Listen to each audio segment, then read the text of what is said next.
Welcome to the Live Unrestricted podcast, a show where you'll learn how to heal your relationship with food and your body so that you can focus your time and energy on more important things like your personal growth. I'm your host, Sabrina Magna, food freedom coach, and my mission is to help make your life happier and healthier without stress, overwhelm, or guilt about food. If you love the show, please do go out and share it. And if you're looking for support with your relationship with food, details about my programs are in the show notes. Thanks for spending time with me today. Now let's jump in. Okay, Monica, I am so incredibly happy and excited to have you on the podcast. And I would love to hear in your words about your work and what you help women with. My work has been inspired by my own life. So it started as an anecdotal work, but it became more of a universal work for all women. And the nutshell of my story is about perfectionism, really. The first 20 years of my life, I was an overachieving perfectionist who excelled on everything on the outside, with appearance, achievements, anything that kind of met that stereotype, I checked the box for. And then I crashed and burned thanks to eating disorders and mental health issues related to them. I became an underachieving perfectionist. I didn't know that was a type of perfectionism, but it became clear to me again as I approached my 30th birthday, and I was similarly in a really dark place. Fortunately, I'd improved a lot with my eating disorder behaviors, but I still felt similarly very depressed and lost and stuck in my own life. And I had an amazing therapist at the time who pointed out that I was a perfectionist, which made me laugh in her face because I thought, I haven't done anything for myself. Like, I've had no goals. I don't do day planning anymore. I don't pursue my own dreams. I do all my responsibilities fine. I show up I was a teacher before I had kids, and I stayed home with my kids. So I'm like, I can meet all my responsibilities for everyone else, but I never do anything about my own ambitions or desires or self-care anymore. So I just thought she was hilarious, but she helped me see that perfectionism is a misplacement of identity. It's placing your identity on your outcomes, whether you have them or not. And perfectionism is a spectrum, and you bounce between the all or nothing pendulum swing. And, sometimes we do that. We stay in one side for a long time, and then we just pay the price and we go to the nothing side, or sometimes it was a moment to moment bounce. But for me, it became like a very hyper-focused all and then a very hyper-focused nothing. And I was tired of it. And I wanted to find a different way to figure out who I was outside of my outcomes first, and also to make progress outside of perfectionism. So that's what began my work called About Progress. And it has slowly grown into it being about habit formation as well, which is something I never anticipated. But we're really here for the whole woman who is ready to change, but wants a different way because the old ways aren't working for her. Or maybe they did at some point and they're not anymore. Maybe she paid too high of a price for them. Maybe it never worked for her and she just thinks she's broken, but she still desires for more out of her life, but doesn't know quite how. Okay, so good. I already have so many follow-up questions. Starting with, you mentioned perfectionism is a misplacement of identity. Can you expand on that and what that means? Sure. I think for those who have been through trauma, perfectionism can also be an important coping mechanism, not like necessarily a good one, but one that can pop up. So I do want to reference that. There's adaptive perfectionism, there's maladaptive, but by and large, adaptive perfectionism to me is making progress. So it's maybe just semantics, but I think all of us, it's the maladaptive is what we're picturing, what we see, what we even aspire to, what we praise in others. It's misplacing your identity on your outcomes, is truly banking who you are off of what you can achieve or what people can see about you. And when you're in the all, you would think that that would make it up to you. Like you would be able to have this really strong foundation and sense of self because the outcomes are pretty great, but they're very hard to maintain. They come at a cost, which we talked about, and they're also not sustainable. Like nothing lasts, nothing.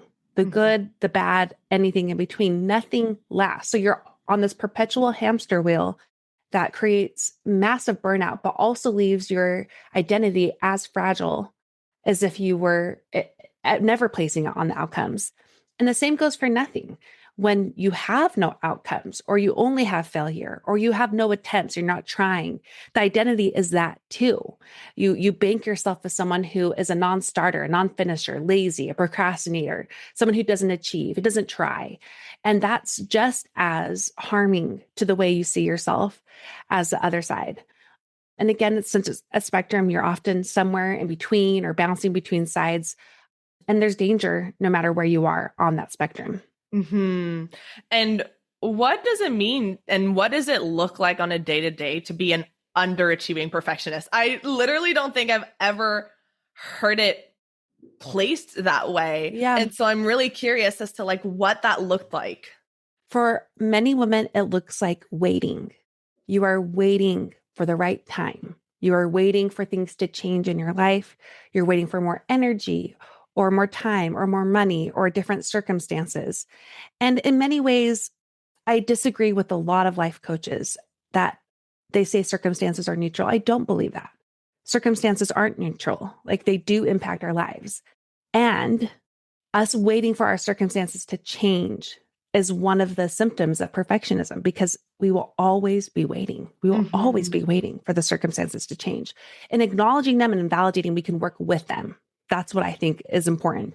But yeah, underachieving perfectionists are in a waiting, constant waiting, or they could also look like they're being really responsible for the responsibilities in their lives, like the tasks that they have related to the roles they carry at work, at home. They can check off those boxes, but for themselves, it's all on the sidelines. Mm. Okay. That's also part of the waiting. As part of the waiting, it can look like, they're being productive in certain ways, but for themselves, everything is on the back burner. And there's a lot of fear. There's a lot of frustration. There can be a lot of resentment. There can be a lot of self-blame. So those are kind of the internal symptoms they can kind of recall in themselves. And I would say just also this feeling of lack. Like they just wish things would be different, but they don't really believe they can change. Mm. So they're afraid to even try. Oh my God. I'm having so many light bulb moments right now because I also am a recovering perfectionist. And it's something that I'm actively working through every single day. And I posted about this on my Instagram a couple of weeks ago, how I have been wanting to start a YouTube channel and make my podcast visual for over a year at this point. Yeah. And I was coming up with all of these reasons that were valid in a way about why it wasn't the right time, why I had so much on my plate. And then a couple of weeks ago, I just had this realization of like, these stories are going to exist a year from now, and they're going to exist 2 years from now. And what's really happening is that I don't even want to get started on it because I think that if it's not amazing and if it doesn't work right from the beginning, then it's not worth it. And so I decided to just bring my audience of also women with perfectionist tendencies on this journey with me of like, I'm going to start even though I don't feel ready and I don't have all of the knowledge of how this is going to work. I don't have the equipment, but I'm just going to start somewhere because if I keep waiting for it to be perfect, that will never come. It will.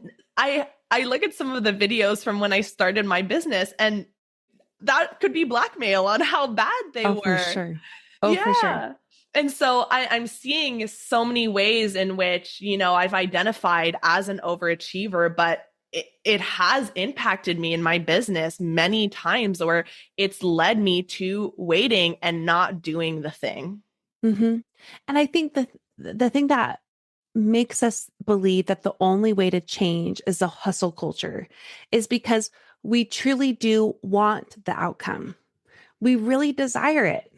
You desire to be doing really well on YouTube. That's a good desire, but we think the only way to do that is to just automatically be good at it. And that's not reality. And that's what I love that you are testing this in real life by just showing yourself and your community too, which is so great they get to tag along, that the only way you actually become good at something is by being bad at something first Mm-hmm. and gradually getting better. One thing that I tell my clients a lot who are wanting to change, but again, they're so stuck in that pendulum swing. They're afraid to try in a different way, to start messy, to make space for failure, to do it one small step, believing that the bigger picture is what they're going for, the sustainable thing. Because again, that's part of the thing we think like, if I want to be good, I have to do everything right away and hardcore overnight success. And it's like, no, that doesn't really happen. It just builds really slowly. But when they are trying to do that and they're trying to get the courage to do things differently, the thing I often tell them is as long as you are pointed the right direction and you are trying, then you are doing it right. That Mm-hmm. is what progress looks like. That's what change and growth looks like. That's what eventually becomes someone who looks like an overnight success. Yeah. And another way to put that is, we think doing something looks like only this, when really in the trying is the doing. Mm-hmm. That's the whole point. Yeah, that's such a good point. I live my life by the mantra of your success is inevitable.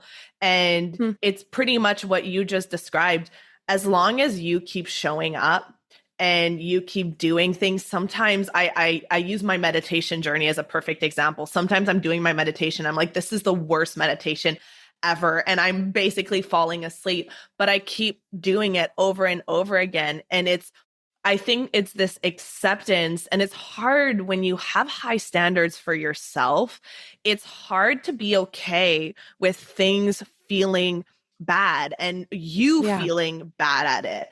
And Hmm. so how do you coach your clients on how to navigate the discomfort that Hmm. comes with being bad at something and then not making it a story that you're Yes. never going to be able to improve on it? Well, I think we should start with the story. And I think the story is the lie that we tell ourselves on other people's success for the same venture or a similar one where we think they just did it or is easy for them. Mhm. And in some respect, there are things that are easier for different people, different skill sets that they've learned along the way. But we tell ourselves lies about how other people got to where they were, that it wasn't frustrating. It wasn't hard. They never messed up. They never experienced failure or disappointment. That's such a massive lie.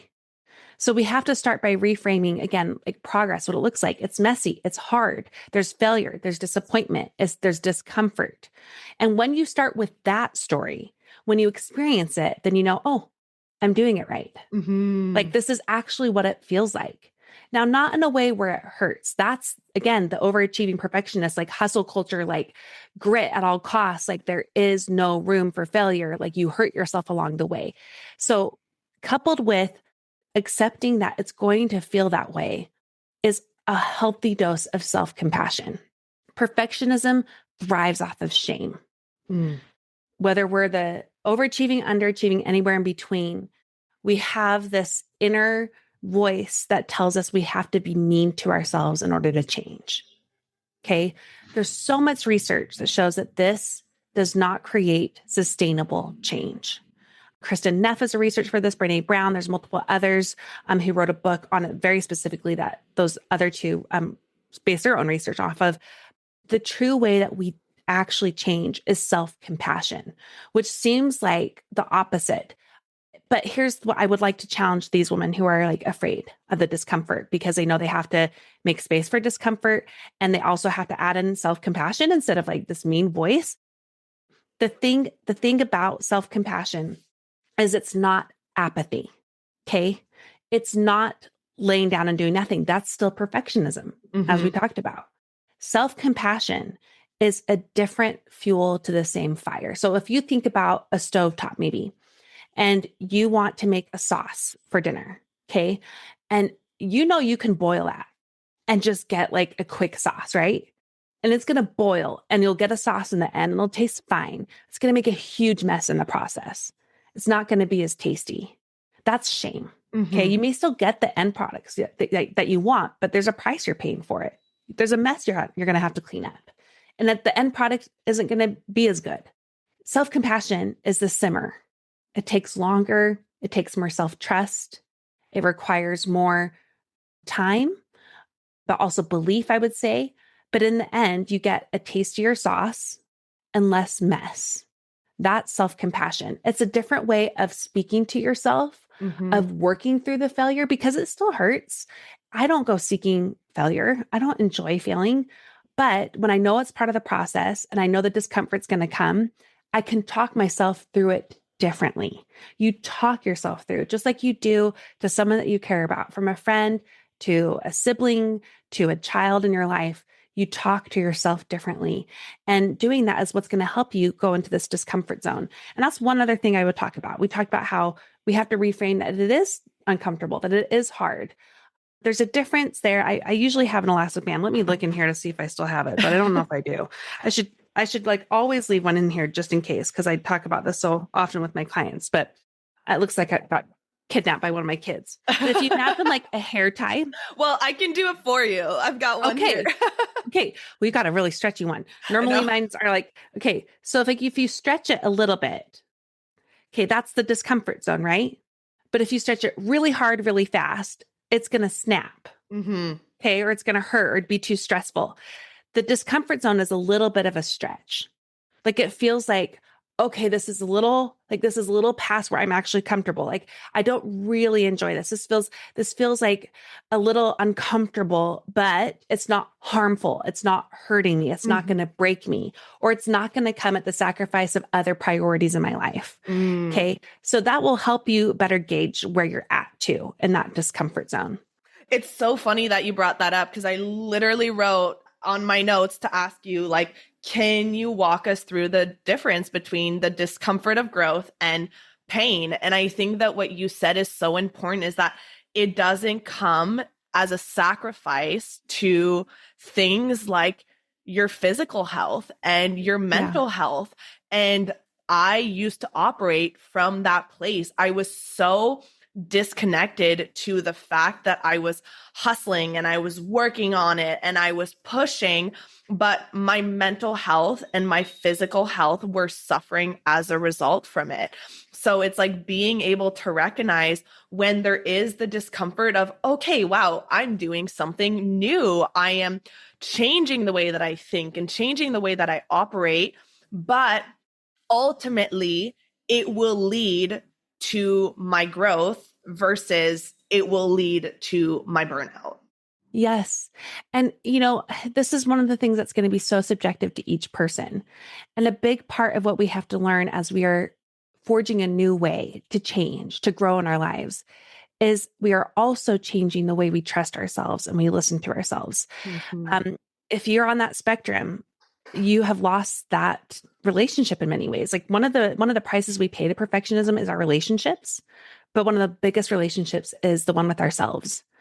We forget how to listen to ourselves. I think of it as like a friend who comes knocking on the door, like they're just knocking. But if you never answer the door, they're going to stop knocking, right? That's your internal self. Like you're going to fall out of practice. You're not going to remember to listen or to like keep an ear out or to hurry and come to the door when you first hear it. Like you're so used to hearing the knocking and ignoring it that you Mm-hmm. stop hearing it. So it's about beginning to, as part of the same discomfort zone, learning how to get better in tune with yourself. And I'm not like a woo woo kind of person, but that is a big part of this, is learning about how can I remember what that voice is inside of me, my own relationship with myself. How can I learn to recognize when there's parts of me that are saying this is going too far or this is too much, or the parts that saying like, actually, I know this is hard, but you can still keep doing it. Like, Mm-hmm. actually don't give up yet. Like, this Yeah. is what it looks like. It's okay. Keep going. So it's about trying to learn that. And what it's going to look like as you're doing this is this roller coaster. Okay.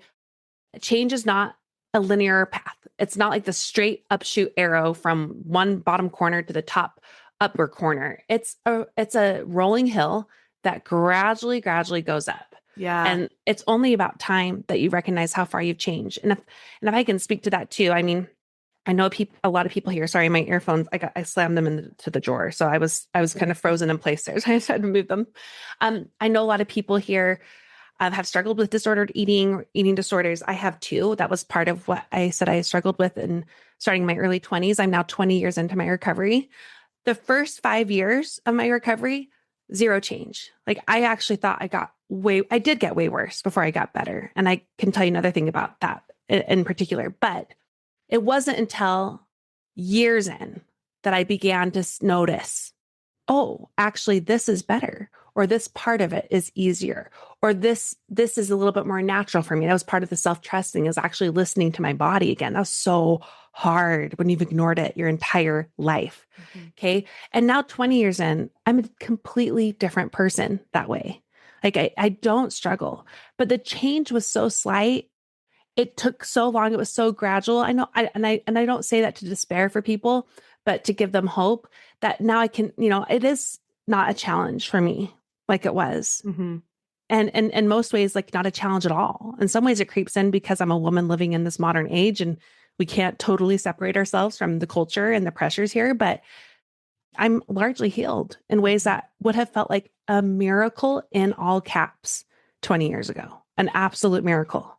I'm so glad you brought that up. This is something that I'm constantly reminding my clients because it is such subtle little shifts. Mm-hmm. And on a day-to-day basis, it feels frustrating because you are It is. overcoming yourself over and over and over again. And I had this beautiful experience I was telling my boyfriend about this just yesterday because I started working on this new aspect of myself about 2 months ago. And I've been doing daily meditations working on it. And I felt like I was ish making progress, but like I wasn't like, oh my God, I'm a new person. Yeah. And then I went to Sedona last week and I was taken out of my environment. And I had almost this opportunity to practice what I've been learning. And it was by being in a different environment that I had this realization of, oh my goodness, I am a different person. Mm. And it kind of felt like you're going to the gym every day and you're lifting your weights and you feel like you're getting stronger. But then you go to a fitness competition and you realize that you can lift 50 pounds heavier than you could at the last one. And so it really is like on a day-to-day basis, having to pause and recognize the things that you experience differently. Oh, wow, I was able to go out to dinner and not have to Mm. look at the menu ahead of time. That is a win. That is a tangible sign of progress. And the more you can stack those up, then you're going to realize in a couple of months or in a couple of years, like you said, I am a completely different person. Yeah. And I mentioned there was one part of this when it got worse that really Mhm. helped me actually gradually get better. That was coming to my new therapist.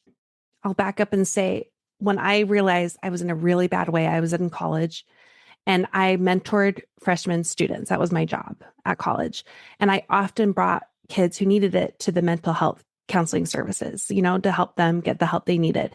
And I was in such a bad place. I won't go into details, but I like struggled with suicidal ideation. I was like, I realized I need help. Like I can't do this alone. And I was so ashamed. Nobody knew in my life. Nobody knew. Mhm. Even my husband didn't know until after we were married that I thought I was pretty clear, but I was still, I guess, too vague that he didn't understand. Like I legit was recovering from eating disorders Mhm. still while we were early married, but that's a whole other story. I went into this counseling service. I took the intake form. I handed it over the desk. And typically, I've been there with so many other students. They would like, number the intake, then have you come up and make an appointment, see you in a week or two. They got the intake. They did all the numbers. And then they said, called my name. I came to the bar and they said, come right in, come right in. Like, so there was like an immediate, you need Mhm. help, like come Mhm. right in.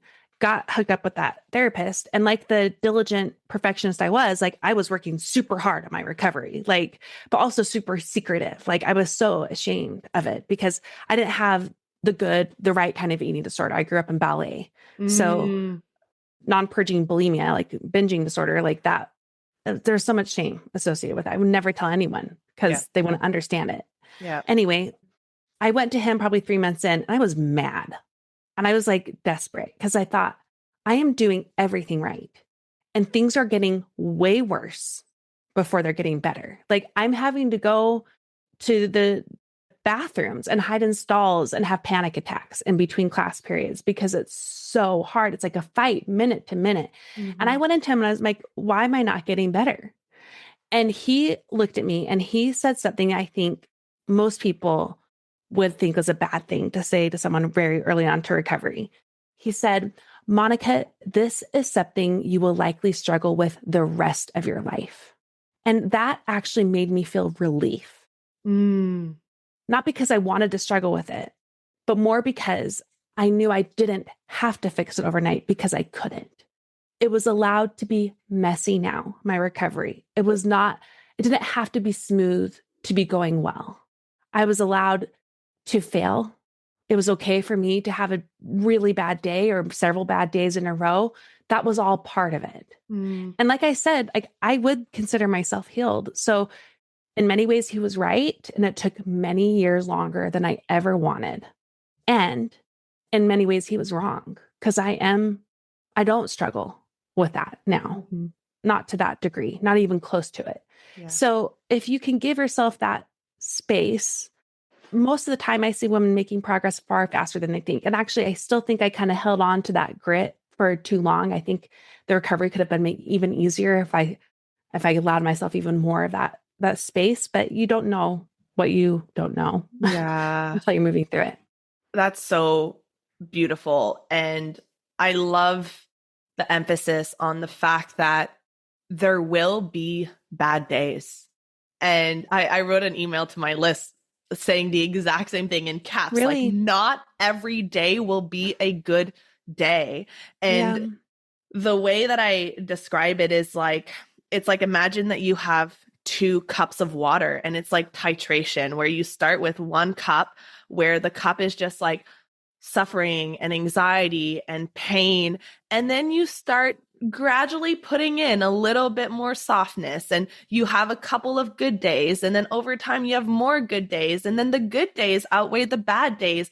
And over time, it's going to start to feel like your new normal. But I think it's a very perfectionist trait to think, once I start working on myself, then I am just going to have, if I have a good day, then every day is going to be a good day. Like, once I'm on the path, then I'm doing the thing. And even having the recognition that, okay, well, today is going to be having that self-compassion that you talked about today. Today was a harder day. Today was tough, and I had to confront a lot of things, and that's okay. It's part of it, and tomorrow might be a better day, and I'm going to get back up and I'm going to keep doing it. And having that softness is, like you said, that's going to help you even more along the journey. Mm-hmm. Yeah, I love how you modeled that. That's so great. I would love to kind of switch gears because you have a book that's coming out in the fall, and a lot of it is around habits. And most importantly, you talk about why women have kind of been taught to approach habits in a way that isn't necessarily the most helpful, and that we may need to approach habits in a different way. So can you tell us more about that? Mm-hmm. If we kind of go to big picture, to the self-help world in general, it's very certainty bound, black and white thinking, very prescription oriented. And that's because certainty sells. It's easier to sell it. It's easier to buy it. Like, we all want that. Like, if I early on to my recovery, like if someone said, here, you could take this pill and it would fix it, I would have taken it, like hands down. If someone told me that I could do one thing that would make my book sell really, really well, like, I'd do it. Mm-hmm. That's how it's sold. That's how it's perceived, but it never works with things with anything. I can't think of a single category. Mm-hmm. The certainty bound, black and white, all or nothing prescriptions actually work, but that's the big lie of self-help. Okay. That trickles down to habits specifically because it's all about perfection, rigidity, self-motivation, determination, grit, like willpower, No days all these off. things, no days off. I know people love 70 hard, but I'm always like, oh man, like, Oh, geez, not for me. no.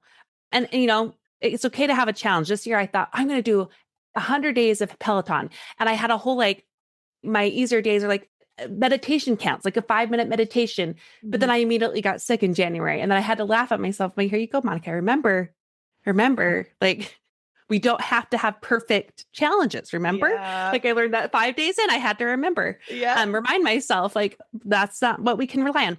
For women specifically, all of that kind of world can seem really attractive, but it doesn't translate to our real lives. And I'll tell you 2 ways. One is most of these teachers, if not all, in that self-help space are men. And men are great. I have a great husband. I have great men in my lives, including my male pediatrician, who I probably see him once a week, like because of all my kids. And I've been so sick all winter and I just adore him, our male piano teacher. Anyway, we're not bagging on men, but their lives are different from our lives. And a lot of their advice is given in good faith because they believe it's gender neutral, but it can't be. It can't be because their lives are different from our lives and they're missing that. And that's due to the second big reason, invisible labor. That's what largely shapes women's lives to be different from men's lives. And I'm talking about the most evolved of households. This is absent of any religion, politic, society, country. This is a worldwide issue. Women carry the majority of invisible labor. In America alone, and this is in quite recent years, this is not like 50 years ago, women do double at home than men do. And that's regardless of if they work outside of the home or not. This is partnered couples. Okay. So they are in it together, whether they have kids in the home or not. They're doing more to manage the home life in ways that are so sneaky. They are often unseen, undervalued, and underpaid, if paid at all. So usually unpaid. This is stuff like who remembers to restock your toilet paper? Okay. Who is keeping track of the cleaning supplies under the cabinet? Who is meal planning? Who is cooking? Who is cleaning that? Who is noticing all the dust bunnies on the ceiling and in the corners? Okay. Who knows a certain way to do the laundry, like to get a stain out? Like who is managing all the tasks? So even if it's not them doing it, if they're managing it, this is something Eve Rotsky teaches about in Fair Play. Even if they're conceptualizing it and planning it, that's 2/3 of the work involved in invisible labor. So if you're like, oh, I've got a great partner or spouse or like men in my life who are so contributive and they help so much, are they carrying the mental load too of those tasks? Or are they doing what they tell you to do and willingly and like happily and in partnership with you? Great. That's a huge shift than a lot of women. Okay. But if you are conceiving it and you're planning the tasks, then you are carrying 2/3 of the work. Okay. The mental load is a huge part of invisible labor. Because of invisible labor, what makes it different from men? Okay. And men's lives? This is reported fact. Okay. There's research over decades. This is not just me making this up or an anecdotal thing. Okay. Women overall, over the whole world, have less time, less energy, less outside support because they're supporting everyone else. They're the thing that is keeping everything else afloat. And they have more interruptions and less predictability than men. Okay, now let's apply this to habits. Obviously, I could talk about this for a long time, so I'm trying my best to not fire hose you. Let's take one concept that we often see taught about habits in the self-help space, consistency, okay? And how long it takes to form a habit if you are consistent with it. So you tell me what that number is. What's the number that comes to your mind when I'm like, how many days does it take to form a habit? I have heard so many 30, 66, like somewhere along those lines. Okay, so this isn't a quiz because no matter what, there are numbers, but typically they're 21, 28, 30. Sometimes I get 100 days. That's the first time I've heard 66. That's interesting. But no matter what, there's a number, okay? Yes. So you take that number, but what is it based on? Consistency. And what does consistency look like? Rigidity. Doing the same habit the exact same way day after day for those exact number of days. Okay. But if we have less time, energy, predictability, more interruptions, less support, that rigidity is not something that we can rely on. this is an ideal version. And we don't often have ideal days, especially as women. We get interrupted all the time. And I'm not even talking about with kids. Okay. It's a constant thing. So we have to reframe consistency. So let's take that example and let's say, well, then how do we do that for women who have those things? Okay. Consistency needs to be redefined. Consistency is doing your best most of the time over time. Your best is allowed to change day to day and season to season. And I'll teach you how to do that with a habit specifically most of the time. So the target is more times than not. If you're hitting 4 out of 7 days when you want to have it every day, you are actually consistent with that habit. Okay. And it'll actually grow too if you make that your standard. And then over time, we talked about that. The belief that sustainable change takes time and there's no magic number and there's no perfection with being consistent. So consistency is doing your best most of the time over time. This version of consistency is made possible by flexibility. Okay. Flexibility makes that consistency possible. They're not competing ideals, they're complementary.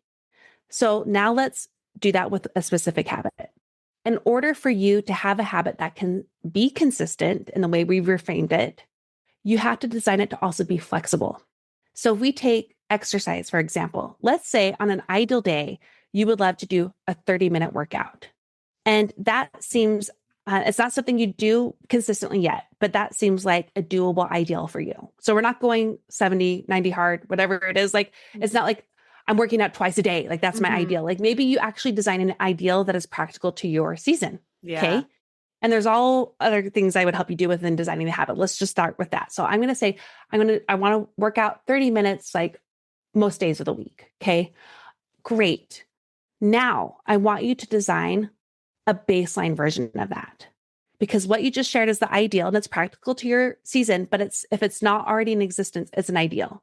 So the baseline version is the smallest and simplest version of that. It's the version that you could do on your worst of day when you're really sick, or there's a big work project due, or there's something that comes up that may interrupt you. Okay. So for this person, maybe they know I can do 5 minutes, or I can do one set, or like maybe they decide instead of like a timing, they just know they're just going to do one part of their workout. Okay. Now that may seem like you giving up on yourself, but here's what it actually does. It creates consistency, because no matter what, you can maintain the habit most of the time over time. And with that, you have the consistent support you need, because habits are actually about support, not about prescriptions and metrics. They're just there to help you. Habits are helpers. So you have the help you need, and you have the foundation to very easily build. So when it's happening more often, even if you have like 3 5-minute days a week, you're going to have 2 30-minute days that week too, because you're so used to actually maintaining the habit. And over time, it's going to be more like the baseline is rare. And also baselines build too. So eventually maybe your ideal will grow to like, I can do a 45-minute workout, or I can do a 60-minute workout now. Like that's my ideal. Your baseline may be 20, 30 minutes now. So you're never like permanently stuck in this place. This is a bigger picture.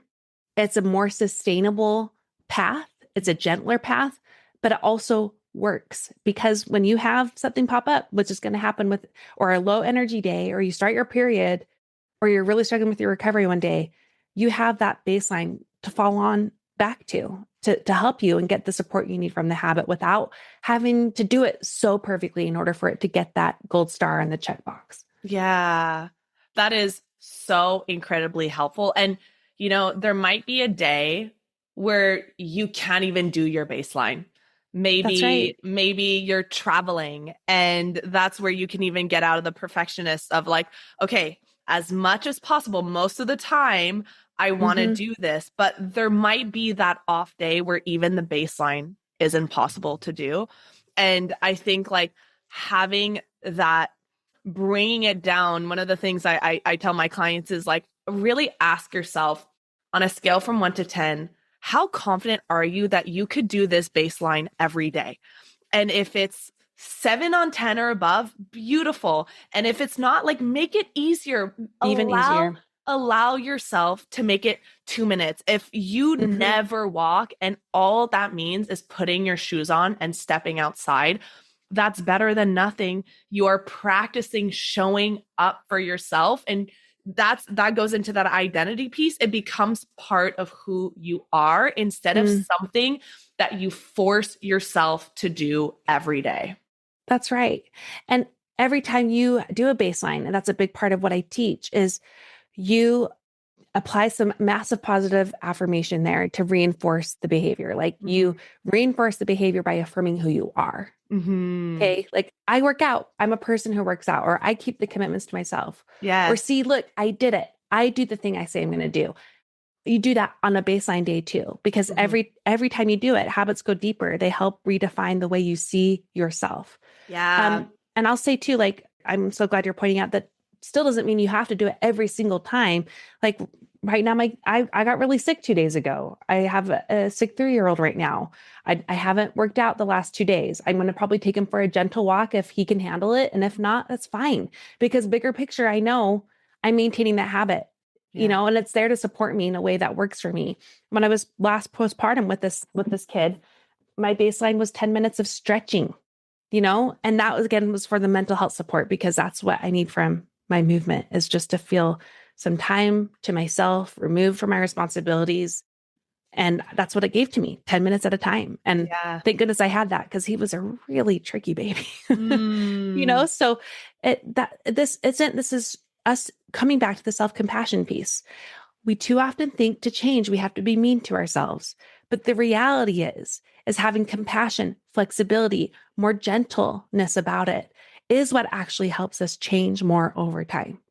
Yeah. And it also circles back to the conversation of like, this isn't being attached to the outcome of the habit, because I know it can be so easy to think, well, if I just put my shoes on, like that's not going to help me do anything. And I know when I first started my meditation habit, Mm, I wasn't a meditator, so I started with 2 minutes a day, and it could love have been this. so easy for me to say, well, I'm that's not going to change my brain 2 minutes a day. But I was like, this is not something that is part of my routine. And so if I want to open the door to even allow myself to explore it, I can't set this minimum that feels daunting and that doesn't fit into my schedule. And here I am 3 years later, 45 minutes a day. That's how I built from that small 2 minutes. So this is what I love so much about this. I think women who have learned to be more intuitive, okay, in general, like I know that's something you've had to do with your body. They also can gradually fall into learning this process too for Mm, themselves. Okay. So I love that you did that for yourself. One of the biggest goals for me as a coach is to get women to a place where they feel like they can live intuitively. And that's what you just exemplified, so much of what we do in one area of our life is going to trickle down to others. So if you're working on this with your body, with eating, it's going to help with habits, or it's going to help with your relationships, or it's going to help with bigger life goals and dreams that you have. It's going to help with the identity piece to it that you're really struggling with, which is really helpful too, because we don't have to do a billion programs, mhm. a million different techniques. A Yeah. lot of them all carry the same core of listening to Yeah. ourselves. So good. The As we wrap it up, the last thing I would love to ask you is, what is one thing that you want women to walk away from this conversation believing about themselves Yeah. that they probably don't believe right now? This is easy for me because this is the same belief I carried. And it's actually what I put in my final chapter of the book. So they're getting the sneak peek preview. Mm-hmm. The belief is that they can change. That really is it. In my darkest moments, regardless of where I was in that spectrum, I was afraid I couldn't change. I was afraid I wouldn't get to what I wanted. And that's still something I deal with. I just mentioned having my last baby. He was born 3 years ago. He was my fifth kid, so I should have known what I Oh, was doing. wow. I thought I knew what I was doing, Sabrina, but he took me for a wild ride. Like it was a wild ride. And I kind of started to slip back into that fear again. Mm. What if I never get my habits back? Or what if I never feel like myself again or have time to myself? Or what if he never learns to sleep? Like he hasn't learned how to sleep. But like, things like that, that I'm like, the fear really got a hold of me. And I had to remember, no, things always change. And I can change. And I've done it before. I had to go back to my own confirmation bias of all these times where I have changed in impossible ways and in small ways and everywhere in between, where my kids have changed, where my work has changed, where my ambitions, my dreams, everything has changed. And holding on to that, obviously I feel like myself now, like, things in my life I'm living proof again that those fears weren't valid. Yeah. So if I can leave women with that one belief, if they can't believe it yet, you can steal it from me because I know it's true for every woman. I have no doubt they can change. Yeah. So, so good. Can you tell people the name of your book that's coming out and where they can find it, where they can find you, and just like listen to more of your beautiful wisdom? Thanks, Sabrina. My book is called Sticky Habits. It's specifically for women. Women. It is biased. Sorry. I grew up with hearing impairments. So I always say woman and women wrong. I always had to catch myself. I'm like, which one did I say? It's for women. And they can get it at stickyhabitsbook.com. There's some pre-order bonuses right now, and pre-orders are so important for books, especially a first-time author like me. And if they want to learn more and just learn alongside with me, we have a wonderful community called About Progress, and that's everything about progress, Instagram, podcasts. I would have them listen to the podcast, especially while they're already listening. Just search for About Progress, follow along, see if you like the episodes, and I'd love to have you as a listener. Amazing. So I will put all of that in the show notes so that you can find it. Thank you so much, Monica. This was really, really great. I'm so glad. Thanks for having me, Sabrina. I loved it. Thank you so much for listening to today's episode. If you found it valuable, I would love if you would share it with someone you know that could benefit. If you're loving the show, don't forget to subscribe over on Apple Podcasts so you don't miss a single episode.